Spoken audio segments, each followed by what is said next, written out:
जय श्री कृष्णा। कैसे हैं आप लोग? फ्रेंड्स, आज की चर्चा जो होने जा रही है वो शनि देव से संबंधित होने जा रही है। शनि देव जो अपनी अवस्था का परिवर्तन कर रहे हैं।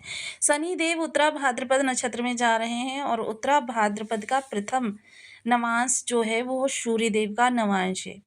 अब शनि देव जब सूर्य के नवांश से गोचर करेंगे तो क्या होगा कि आपके लिए कुछ विशेष स्थितियां निकल कर आएंगी। शनि देव 14 वर्षों के बाद इतनी शक्तिशाली अवस्था में आने जा रहे हैं। अब आप लोग कहेंगे सूर्य और शनि का संबंध बहुत उत्तम नहीं होता है। देखिए, शनि और सूर्य का संबंध उत्तम नहीं होता है, लेकिन ये ना तो दृष्टि संबंध है ना ही युति संबंध है।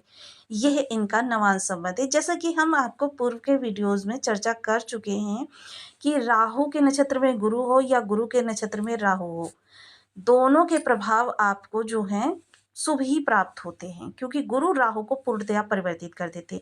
अब यहाँ पिता पुत्र को सेम अपने जैसा बनाने का प्रयास करेंगे, यानी कि बहुत तीव्रगामी इस दौरान आपको शनिदेव के प्रभाव प्राप्त होते हुए दिखाई देंगे। शनिदेव जो कर्म के और लाभ के कारक होते हैं, वह आपके लाभ के भाव से ही गोचर कर रहे हैं। और सूर्यदेव देखिए यहाँ पर अभी 14 दिन तो इसी भाव में गोचर करते हुए दिखाई देंगे और 14 तारीख को ये आपकी लग्नगत आ जाएंगे। तो लग्नगत आ जाएंगे तब आपके लिए बेहद शुभ स्थितियां निर्मित होंगी, क्योंकि देखिए शनि देव का जो यह गोचर बन रहा है, यह आपके जीवन में कहते हैं ना बहुत विलक्षण बन रहा है। 14 वर्ष बाद एक तो जल तत्वीय राशि में, दूसरा स्वयं के नक्षत्र में, और 14 साल पहले ये अपने अनुराधा नक्षत्र में थे, तीसरा सूर्य के नवांश में। तो देखिए, जब इस प्रकार की स्थितियां बनती हैं तो एक प्रकार की सुनामी आती है। सुनामी आपकी लगन की, सुनामी आपकी महत्वाकांक्षा की, सुनामी आपके चीज़ों को आपके लिए अनुकूल करने की। तो यह सुनामी जो आएगी, देखिए हालांकि जल से संबंधित चीज़ों में भी बहुत सारी निगेटिविटी देखने में आएगी, क्योंकि यह देश दुनिया समाज को प्रभावित करते हुए देखे जाएंगे। 14 वर्ष पहले जब इसी प्रकार की स्थिति बनी थी तो आपने देखा था कि सुनामी आई थी, जिसमें बहुत सारे लोग प्रभावित हुए थे। तो इस समय जल से भी आपको सचेत रहना है कि जल को जितना समय हो सके बॉयल करके पिएं या प्योरीफायर का ही जल पिएं। तो इससे क्या होगा कि आपके जो जल संबंधी समस्याओं से आपकी मुक्ति होती रहेगी और आपको पॉजिटिव प्रभाव प्राप्त होते रहेंगे। देखिए शनिदेव एक कर्मठ ग्रह हैं और इन्हें थोड़ा सा पाप प्रभाव भी माना जाता है, जिसके प्रभाव से क्या होगा कि कुछ निगेटिव और कुछ पॉजिटिव दोनों ही स्थितियां निकल कर आती हैं। तो आइए जान लेते हैं कि ये उत्तरा भाद्रपद नक्षत्र में जो कि 7 जून तक आपको किस तरीके से प्रभावित करने वाले हैं। तो बनी रहिए हमारे साथ इस वीडियो में एंड तक, आपको बहुत कुछ जानने के लिए मिलेगा। वीडियो बहुत ज्ञानवर्धक होने वाला है। यदि आपकी लग्न में 2 नंबर बना हुआ है तो ये राशिफल आपके लिए है। कुंडली में कहीं भी चंद्रमा के साथ 2 नंबर बना हुआ है तो ये राशिफल आपके लिए। कुंडली ना होने की स्थिति में आप इसे नाम राशि से भी देख सकते हैं। यदि अभी तक आपने अपने इस चैनल को सब्सक्राइब नहीं किया है तो प्लीज़ सब्सक्राइब कर लीजिए, वीडियो को लाइक कर दीजिए, चैनल को शेयर कर दीजिए। इससे होगा क्या कि हमारे आने वाले हर वीडियो की नोटिफिकेशन मिल सकेगी आपको सबसे पहले। एक प्यारा सा कमेंट करना बिल्कुल ना भूलें। कमेंट से हमें बहुत मोटिवेशन मिलता है, हौसला मिलता है और ये पता चलता है कि आप और क्या जानना चाहते हैं। तो देखिए शनि देव सबसे पहले यहाँ पर आपके लाभ की स्थितियों को बढ़ाएंगे। अब देखिए शनिदेव का थोड़ा सा स्वभाव जो है बैरागी टाइप का होता है, कि मतलब लोगों से अलग थलग रहना। इस दौरान अगर आपको कहें तो सोशल सपोर्ट आपका अच्छा नहीं होगा। मतलब अगर आप किसी दूसरे के भरोसे या अपने कार्य में कि हाँ मेरा ये कार्य दूसरा कर देगा, इतना कार्य मैं कर लूँगा, इस तरीके की सोच के साथ आगे बढ़े तो समझ लीजिए कि आपका कार्य बिगड़ने वाला ही है। जब आप स्वयं के बल पर और अपनी मेहनत के प्रधान रखकर कार्यों को करेंगे तब आपके लिए बहुत अच्छे लाभ की और कार्यों को पूर्णता दोनों ही चीज़ें प्राप्त होने वाली हैं। क्योंकि इस समय लोगों पर भरोसा करना यानी अपने पैरों पर कुल्हाड़ी मारना। अब देखिए लोगों की गलती नहीं है, ये गलती होती है हमारे इस योग की प्रभाव की। इस समय लोग क्या है आपको थोड़ा सा एटीट्यूड वाला, थोड़ा सा अकड़ू टाइप और थोड़ा सा कह सकते हैं कि जिद्दी मानते हुए देखे जाएंगे। वहीं अगर तृतीय दृष्टि की चर्चा करें तो तृतीय दृष्टि आपको स्वयं को प्रभावित करने वाली है। तो इस दौरान आपके स्वयं के साथ भी कहते हैं कि एक टकराव होगा, कि आप अपनी पिछले गोचर की गलतियों को अवलोकित करते हुए दिखाई देंगे। इस स्थिति में आप थोड़ा सा एकांत प्रिय भी रहना पसंद करेंगे कि देखिए जब सोशल आपको लाभ नहीं प्राप्त होगा या सोशल आपको जब किसी व्यक्ति से परम मित्र से धोखा मिलता है तो व्यक्ति क्या होता है, एकाकी हो जाता है। सेम वही चीज़ आपके साथ होने वाली है। दूसरा क्या है, आपके अंदर इस समय मेहनत, महत्वाकांक्षा, दूरदर्शिता, लगन और एकाग्रचित्ता, ये 5 गुण देखे जाएंगे। और देखिए कहने की ज़रूरत नहीं है मुझे कि जिस भी व्यक्ति के अंदर ये पांचों गुण होते हैं, सफलता या कीर्ति उससे दूर नहीं रह सकती। बेहद मेहनती व्यक्ति रहने वाले हैं आप, इतने मेहनती कि देखिए कोई व्यक्ति 6 घंटे का कार्य अपना फोकस करता है, कोई 8 घंटे फोकस करता है। इस दौरान आप रातों को जाग जाग कर अपने कार्य को करते हुए देखे जा सकेंगे। तो इतने ज़्यादा मेहनती व्यक्ति आप रहने वाले हैं। सप्तम दृष्टि की चर्चा करें तो ये सीधे कन्या राशि को देख रही है, तो कन्या राशि में ये बहुत अच्छा प्रभाव देते हुए देखे जाएंगे। इस समय संतान आपकी आपको बहुत प्रसन्नचित रखने वाली है।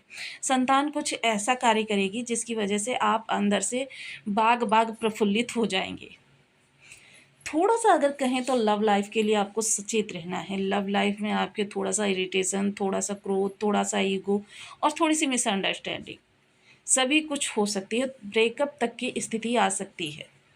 तो देखिए इसमें आपको बहुत समझदारी के साथ समन्वयन करना होगा, अन्यथा क्या है कि ब्रेकअप तो होना ही होना है, क्योंकि शनिदेव विच्छेदात्मक ग्रह हैं और आपको भौतिक सुख सुविधाओं से थोड़ा सा अलग करने का कार्य करते हैं। लेकिन जब देखते हैं कि जातक हमारा किसी भी प्रकार से नहीं मान रहा है, तब फिर शनिदेव छप्पर फाड़ कर देने का भी कार्य करते हैं। थोड़ा सा वो चीज़ों से आपके अलगाव उत्पन्न करते हैं।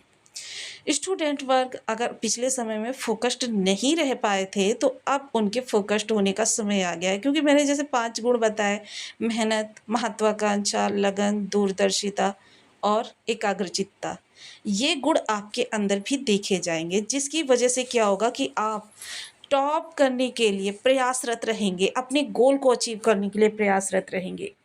शेयर मार्केट से जुड़े हुए लोगों की अगर चर्चा करें तो शेयर मार्केट से जुड़े हुए लोगों के लिए ज़बरदस्त लाभ है, लेकिन पहले कुंडली का एनालिसिस अवश्य करवा लें।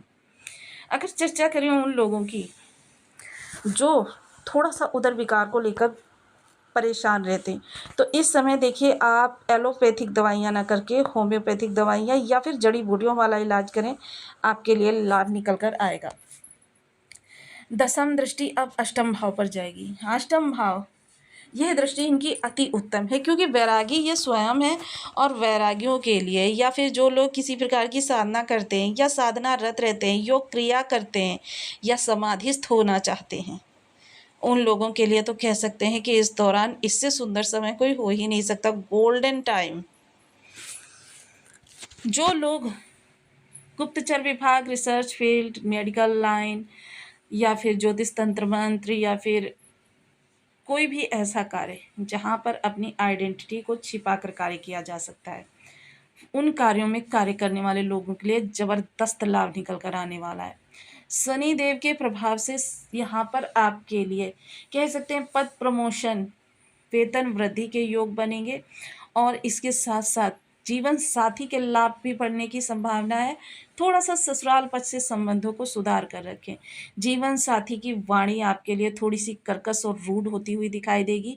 जीवन साथी का व्यवहार जो होगा आपके लिए थोड़ा उपेक्षापूर्ण, व्यंग्यात्मक रवैया लिए हुए होगा, जो आपको अंदर से आहत करेगा।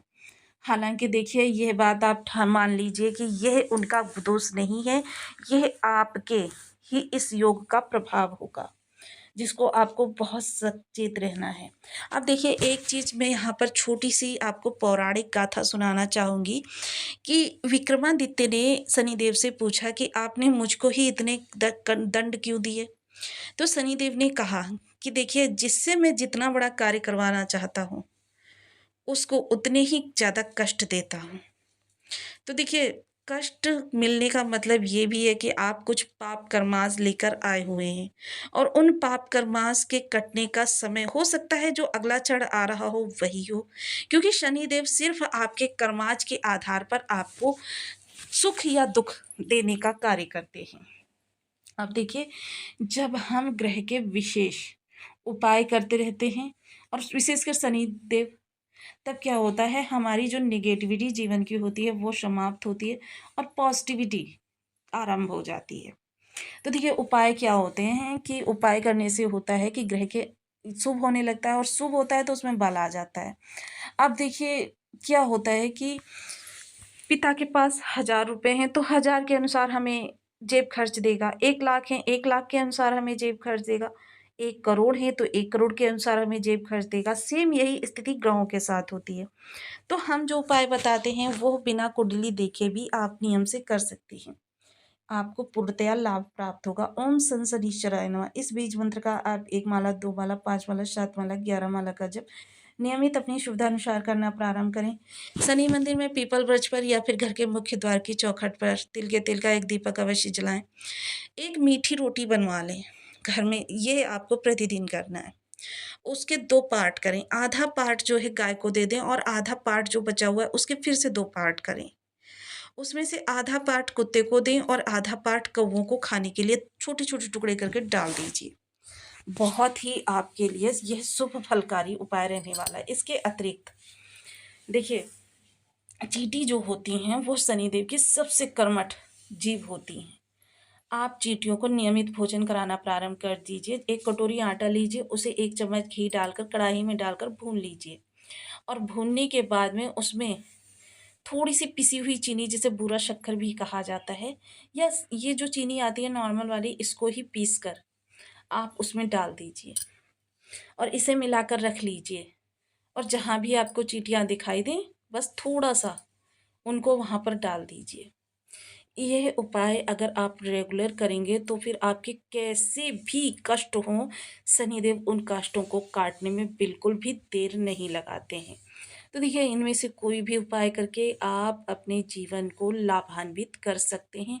तो आपको वीडियो कैसी लगी मुझे कमेंट बॉक्स में ज़रूर बताएं। चैनल पर न्यू हैं तो प्लीज़ वीडियो को लाइक शेयर, चैनल को सब्सक्राइब करना बिल्कुल ना भूलें। मिलते हैं नेक्स्ट वीडियो में, तब तक के लिए नमस्कार। अपना ध्यान रखें, स्वस्थ रहें, मस्त रहें। वीडियो को